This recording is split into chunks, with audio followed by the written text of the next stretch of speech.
ఈ స్కామ్‌లో వీళ్ళు కేవలం నిమిత్త మాత్రులను మాత్రమే అంటే వీరిని ముందు పెట్టి మొత్తం స్కామ్ అంతా నడిపిస్తే పని అయిపోతుంది. నేను సేఫ్ ఇంకెవరు మొన్న చూసాం కదా రాజకేశ్ రెడ్డి ఏమన్నారు అంతిమ లబ్ధిదారు ఎవరో చెబితే అదే నాకు చివరి రోజు అవుతుంది. సో అందరూ ఆ విధంగానే భయపడతారు. ఈ స్కామ్ ఇంకా బయటికి రాదు నేను సేఫ్ అని భావించి ఉంటారు ఎవరైతే అంతిమ లబ్ధిదారు ఉన్నారో. కానీ వీళ్ళు ఇప్పుడు మరి అప్రూవల్గా మారుతామంటున్నారు. వీళ్ళు నిజం చెప్పాలంటే ఈ స్కామ్లో మైనటువంటి వ్యక్తులు వీళ్ళ ద్వారా అధికారులు కనుక సేకరించితే చాలా వివరాలు కూడా వీళ్ళకు తెలిసే అవకాశం ఉంది. ఈవెన్ అంతిమ లబ్ధిదారు ఎవరో కూడా వీళ్ళకి తెలిసే ఛాన్స్ ఉంటుంది. ఏంటి ఇంకా ఈ స్కామ్ ఈ కేసు ఒక కలుక్కు వచ్చినట్టేనా క్లోజ్ అయిపోయినట్టు వచ్చే అవకాశం ఖచ్చితంగా ఉందండి. ఎందుకంటే ప్రజలు కూడా ఎదురు చూస్తున్నారు ఎప్పుడు క్లోజ్ అవుతుంది. ఇదేంటి చిన్న విషయం కాదు కదా, ఇన్ని వేల మంది ప్రాణాలను అంటే తీసేసి కేసు కదా. ప్లస్ ఏంటి అసలు ఆ డబ్బులేంటి, ఆ లెక్కలేంటి, ఆ చెవిరెడ్డి వీళ్ళకి 5 కోట్లు ఇవ్వండి వాళ్ళకి 2 కోట్లు ఇవ్వండి ఎలక్షన్స్ ముందు కదా ఆ వీడియో. ఇవాళ చెవిరెడ్డి మరి ఆస్తులు జప్తు చేయమన్నారంటే అందుకే కదండి. ఇవాళ ₹1 కోటి పెట్టి 3 నిమిషాలు కోర్టులో ఉండడానికి ₹1 కోటి ఖర్చు పెట్టాడంటే జగన్మోహన్ రెడ్డి ఎక్కడి నుంచి ఖర్చు పెట్టాడు? ఈ లిక్కర్ స్కామ్ నుంచి వచ్చిందే కదండి. ఇంత బందాగా వచ్చాడు మనిషి. అంటే వీళ్ళందరూ విర్రవీగారు కదా, మా దగ్గర ఇంత డబ్బు ఉంది మమ్మల్ని ఎవడేం చేస్తాడు, మేము డబ్బు విసిరేస్తే ఎన్నికల్లో గెలుస్తామనుకున్నారు. ఈ లిక్కర్ సొమ్ము అందుకే పెట్టుకున్నారు. ఎన్ని కోట్లు వాళ్ళు పెట్టారండి ఎలక్షన్స్లో. ఈ లిక్కర్ స్కామ్లో సంపాదించిన సొమ్ము హైదరాబాద్ నుంచి ఎన్ని కోట్లు వెళ్ళింది, ఎట్లా వెళ్ళింది, ఎన్ని డన్నుల్లో పెట్టారు, తిరుపతికి ఎంత పంపించారు. అంటే నేను అనేది ఈ డబ్బు ఉంది మమ్మల్ని ఎవడేం చేస్తాడు, ప్రజలు మాకు ఓటేస్తారని అనుకున్నారు. ప్రజలు నీ డబ్బు చూసి ఓటు వేయరు, నీ క్యారెక్టర్ చూసి వేస్తారు, నీ నిజాయితీ చూసి వేస్తారు. వాళ్ళకి కావాల్సింది వాళ్ళు సుఖ సంతోషాలతో ఉండడం. ఈ అక్రమంగా సంపాదించి వాళ్ళకు ఒక జే బ్రాండ్ ఒక బాటిల్ ఇచ్చేస్తే వాళ్ళు ఏం సంతోషంగా ఉండరు. కాబట్టి ఇవాళ ఏదైతే వాసుదేవరెడ్డి కావచ్చు సత్యప్రసాద్ కావచ్చు మేము అప్రూవర్లుగా మారుతాము అని మరొకసారి వచ్చి ఇవాళ ముందస్తు బెయిల్కి అప్లై చేసుకున్నారు. కాబట్టి మీరు ఇందాక అన్నట్టుగా ఇవాళ ఒక వాసుదేవరెడ్డి నోరు విప్పినా ఒక సత్యప్రసాద్ నోరు విప్పినా వాళ్ళు కాగితాల మీద పనిచేసిన మనుషులు. యాక్చువల్గా వాళ్ళకి దీంతో సంబంధం లేదు. వాళ్ళని ముందు పెట్టి మొత్తం కథ నడిపించింది మిథున్ రెడ్డి. ఇవాళ మిథున్ రెడ్డి మొత్తం దీంట్లో ఇరుక్కున్నాడు. సత్యప్రసాద్కి ఐఏఎస్ చేస్తానని ప్రామిస్ చేసి మొత్తం ఏం చేశాడో చూడండి. ఎవరు మిథున్ రెడ్డి ఏం చెప్పాడో మీరు వింటే ఆశ్చర్యపోతారు. ఏం చేశాడు తెలుసా? ఇతన్ని ఇప్పుడు లిక్కర్ ఆర్డర్ వ్యవస్థను వీళ్ళు ఏం చేశారంటే మాన్యువల్గా మార్చి సిండికేట్ ప్రణాళికలు అమలు చేశారండి. అయితే ఈ సత్యప్రసాద్ ఎక్కడ రెవెన్యూ ఎక్సైజ్ శాఖలో ఉండేవాడు. ఇతనికి మిథున్ రెడ్డి ఏం చేశాడంటే నీకు ఐఏఎస్ ప్రమోషన్ ఇస్తామని చెప్పి ఈ హామీ ఇచ్చి డిపోల సరఫరాలు గవర్నమెంట్ రిటైల్ అవుట్లెట్లలో అమ్మకాలని నియంత్రించి కిక్ బ్యాక్ ఆధారంగా ఇండెంట్ ప్లాన్లు తయారు చేయించాడు.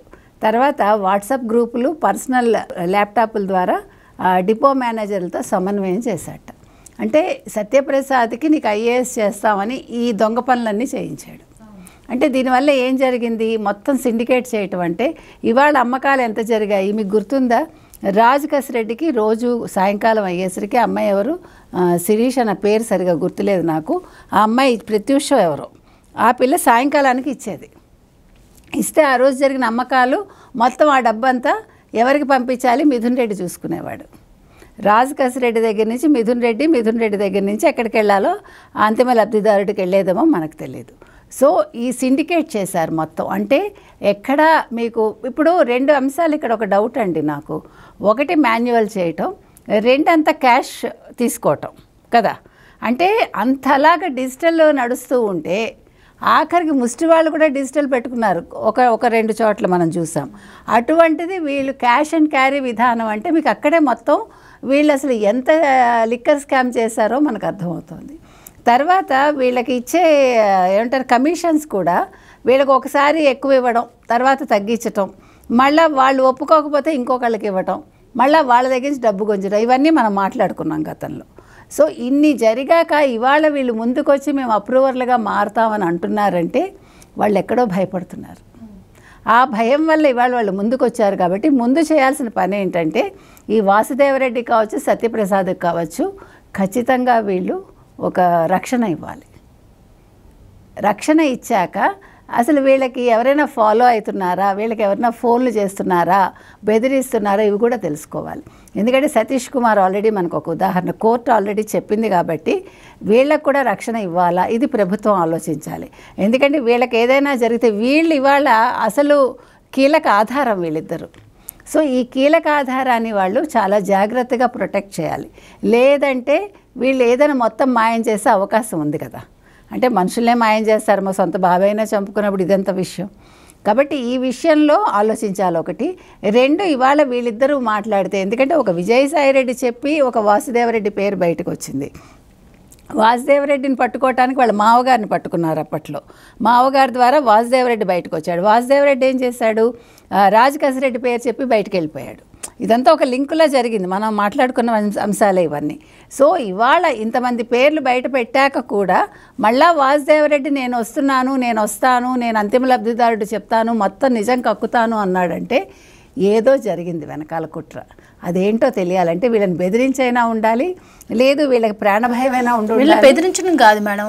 ఎప్పుడంటే ఈ కేసు ఫస్ట్ రివీల్ అయినప్పుడు ఫస్ట్ పట్టుకుంది వాసుదేవరెడ్డిని. అవును, ఆయన తప్పించుకునే ప్రయత్నం చేయటం, ఆ తర్వాత ఆయన పట్టుకోవడం, అదంతా. అప్పుడు ఆయన్ని జడ్జి ముందు ప్రవేశపెట్టినప్పుడు ఆయన వాంగ్మూలం ఇచ్చాడు, స్కామ్ జరిగిందే అని చెప్పాడు. అలాంటి టైంలో ఎలాంటి ప్రచారం చేశారంటే ఆయన బెదిరించి వాంగ్మూలం ఇప్పించారు అని ప్రచారం చేశారు. తీరా చూస్తే ఇప్పుడు అప్రూవల్గా మారుతా అంటే మీరేమో వాళ్ళు బెదిరిస్తున్నారని చెప్తున్నారు. నేను అంటున్నది అదేనండి. ఇప్పుడు అతనికి ఏదో ఉంది అక్కడ వెనకాల రిస్క్, అందుకే ముందుకు వచ్చాడన్న. అప్పుడు వీళ్ళు నిజం చెప్పిస్తే కాదు బెదిరించారన్నారు. కానీ బెదిరించేది ఎప్పుడు వైసీపీనే కదా. ఇప్పుడు వెనకాల దొంగదారుల్లో ఎవరైనా దెబ్బతీసినా చంపేసినా చేసేది ఇంతవరకు ఎవరు చేశారు? అదే మేడం, అప్పుడు బెదిరించి ఉంటే ఇప్పుడు మళ్ళీ అప్రూవర్గా మారుతానని ఆయన రాడు కదా. ఎవరు అప్పుడు వీళ్ళు బెదిరించలేదండి. అప్పుడు వాళ్ళు అడిగినందుకు అతను ఇంకా కాంట్బట్ పొజిషన్లో చెప్పాల్సి వచ్చింది. ఎందుకంటే మావగారిని పట్టుకున్నారు, అక్కడ మొత్తం ఎవిడెన్స్లు దొరికాయి. కాబట్టి వాసుదేవరెడ్డి ఏం చేశాడు, సరే మనకెందుకు, మనం నిజం చెప్పేద్దామని. అతనికి నేను అనుకోవటం లోతు తెలిసి ఉండదు. ఇప్పుడు ఈ కేసు లోతు ఆ రోజు తెలిసి ఉండకపోవచ్చు కదా. ఇప్పుడు మిమ్మల్ని ముందు పెట్టారండి, మీ దగ్గర సంతకాలు తీసుకున్నారు, వాళ్ళు ఏం చేశారో మీకు పూర్తిగా తెలవనప్పుడు మీరేం చేస్తారు, వాళ్ళ వైపే ఉంటారు. అయినప్పటికీ మిమ్మల్ని ప్రశ్నించారు కాబట్టి ఇంకా తప్పనిసరి పరిస్థితుల్లో ఇగో ఫలానా కసిరెడ్డి చేశాడని చెప్పేస్తారు. చెప్పాక వెళ్ళిపోయాడు అతని డిపార్ట్మెంట్కి అతను. కానీ ఇవాళ బయటకు వచ్చి చెప్తానన్నాడంటే ఈ మొత్తం కేసులో ఏదో జరిగింది. అది నేను మీకు చెప్తున్నా. వెనకాల ఏం జరిగిందో కావాలి. ఎందుకు వాసుదేవరెడ్డి ఇవాళ అప్రూవర్గా మారుతానన్నారు, అతను ఎవరన్నా బెదిరిస్తున్నారా, నేను ఆ పాయింట్ చెప్తున్నా. కాబట్టి ఇవాళ వాసుదేవరెడ్డి కావచ్చు, సత్యప్రసాద్ కావచ్చు, వాళ్ళు ఇవాళ వచ్చారు అంటేనే వాళ్ళకి ముందు ప్రొటెక్షన్ ఇవ్వాలి. వాళ్ళు అసలు ఏ స్థితిలో ఉన్నారు, వాళ్ళకి ఏదైనా భయం ఉందా, లేదు వాళ్ళందరూ వాళ్ళు వచ్చారు, ఇవి తెలుసుకోవాలి. నేను అది చెప్తున్నా. మొత్తానికి ఇవాళ వీళ్ళు బయటికి రావటం వల్ల ఖచ్చితంగా ఈ కేసు కొలిక్కి వస్తుందండి. ఎందుకంటే ఇవాళ అంతిమ లబ్ధిదారు రాజకసిరెడ్డి తర్వాత ఉన్నది మిథున్ రెడ్డి తర్వాత ఉన్నది ఓన్లీ జగన్మోహన్ రెడ్డి.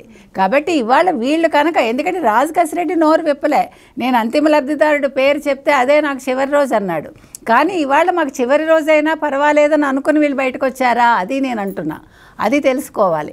కాబట్టి వీళ్ళ దగ్గర నుంచి ఎంత తొందరగా వీలైతే అంత తొందరగా వాంగ్మూలాలు తీసుకోవాలండి. అది నేను చెప్తున్నా. డిలే చేయకూడదు, వాళ్ళని చాలా జాగ్రత్తగా పరిరక్షించాలి. ఇది నేను చెప్పేది.